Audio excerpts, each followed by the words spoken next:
All right, I'm going to talk about Charge Blade for 5 more minutes. So one thing I added to the spreadsheet was Savage Axe hit lag. So when you do Pizza Cutter hits, there's significant hit lag because you're doing 4 ticks of damage. But before I talk about that, I want to cover some basics for Charge Blade, just some basics things you should know. One thing, Elemental Boost doesn't actually give any more buff time. That may have been obvious for some people, but I just figure I'd say it here. It's something I tested. Another thing here is you can hold R2 to trigger Savage Axe ticks instead of actually holding the attack button that triggers the attack. So some people are actually just straight up holding R2 the whole time while in axe mode to trigger the axe attacks. I personally don't do it this way. I actually tried holding R2 to trigger Savage Axe ticks. It just doesn't really click with me. Like for me, holding the attack button that I use to initiate the attack just feels more nicer for me. But that's just me personally. But you can give holding R2 a try to see if that feels better for you. Just a couple notes on timers here. So Savage Axe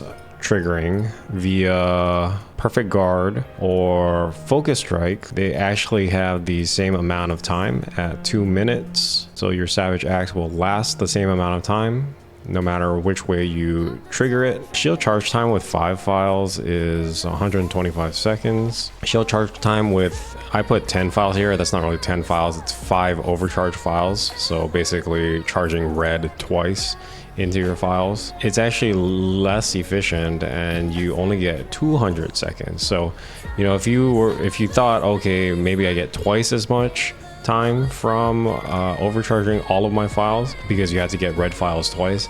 That's not true, because 125 times 2 would actually have been 250, but you actually don't get 250 seconds. You only get 200 seconds. And this is pretty consistent with overcharge files because overcharge files add about 30% more damage to your file hits. So it also kind of makes sense that you're actually not getting the full amount of time for the amount of effort you put in to charge those files. All right, let's talk about the thing most people are probably most interested in here is the damage with Savage Axe hit lag. So with the hit lag, you can see the DPS actually kind of mellows out, but it's still significantly higher than, you can ignore the center piece. It's more accurate to look at the Savage Axe damage with the hit lag. What exactly is the combo you should be doing that you should be looping for the most damage? It's actually still ED1, ED2, Rising ED1, ED2, but to actually do this combo, you have to utilize focus mode, and I'm going to show you in a clip here.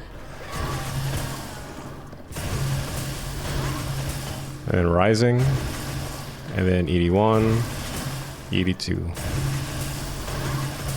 So to do this properly, you have to use focus mode to look to the left when you're doing the Rising, because the Rising slash, as you can see here, when I do Rising, you can see the Hunter kind of brings it from the bottom right upwards in that Rising motion. And when you look to the left with your focus mode, you're actually turning the axe to hit the monster. And there's actually a sweet spot for every single axe attack to generate the Savage Axe ticks. If you don't do this, you'll often find it's the case you aren't able to generate the Savage Axe ticks via the Rising slash. So you can see here, I look to the left a little so that the axe can trigger the Savage Axe ticks, and that trigger point is at the right at the bottom. It's actually not up here, it's actually at the bottom, kind of by your feet almost. You can even look like 90 degrees. So if you're facing the training dummy during your ED1, ED2, right before you Rising slash, you just look to the left with focus mode so that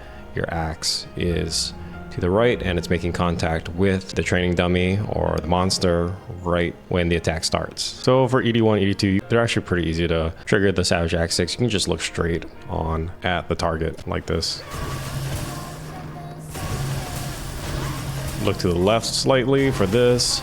Here I actually got kind of lucky. I didn't actually have to look to the left, but you will find to be more consistent with landing the ticks for Savage Axe, you should look to the left. And I've actually been doing this in hunts and practicing that. I've been able to reliably get the ticks now on the Rising. All right, that combo does the most, and it does about a little bit less than 20% more than the next biggest combo here, which is the one I think a lot of people are doing is ED1, ED2, AD, AD2. But still, according to my calculations and my frame data, ED1, ED2 rising, ED1, ED2, you know, that loop, it does more damage. And the two combos are pretty comparable too, because the time data shows that they're fairly equal in length, although the ED1, ED2 looping combo seems to take slightly longer. Again, the main thing here is you want to hit 2 ED2s. If you identify in the window that you can hit 2 ED2s, you should always go for it, because ED2 is where a large majority of the damage is going. And you can see, even if you don't have the time for the ED2 and you do that combo ED1, ED2 rising, ED1, that DPS is still actually on par with the ED1, ED2, AD2 over here. Like their DPS is at about 53, 54. So it's not the end of the world if you actually just do ED1, ED2, AD, AD2. But if you're trying to optimize this combo, ED1, ED2 rising, loop does do more damage, at least currently in the game. One argument I can see for ED1, ED2, AD, AD2 is if you can land the AD and the AD2 on the head, or actually quite frankly, if you can hit all the hits on the head and you're using stun files, then I can kind of see an argument for that, because you could potentially get more CC and KO topples on the monster. Because remember, ED1 has 1 File Blast, ED2 has 2 File Blasts, AD has 2 File Blasts for 1 motion value hit, AD2 has 3 File Blasts for 1 motion value hit. So if you can, again, if you can hit that AD2 on the head, you could potentially get a lot of KO topples and a lot of CC. And CC is the strongest form of, or strongest source of damage output and consistent damage and high DPS, something that should not be overlooked there. So again, AD2, the only offering it really has is that it has those 3 File Blasts on top of the Savage Axe ticks and a pretty good motion value. But again, all of the axe hits have the Savage Axe ticks and the motion value. I can actually make a prediction here. I actually think the AD2 combo will be used for KO files because of what I said earlier. But there's one problem with that, and that's Element. Once Element's released in the game, I don't think this combo is going to be viable. You know, if they keep the motion values and all the damage numbers the same as it currently is in the game, Element files are going to dominate for the ED1, ED2 rising loop, just because there's so many hits. Like ED2 gives you so many ticks, like much more ticks.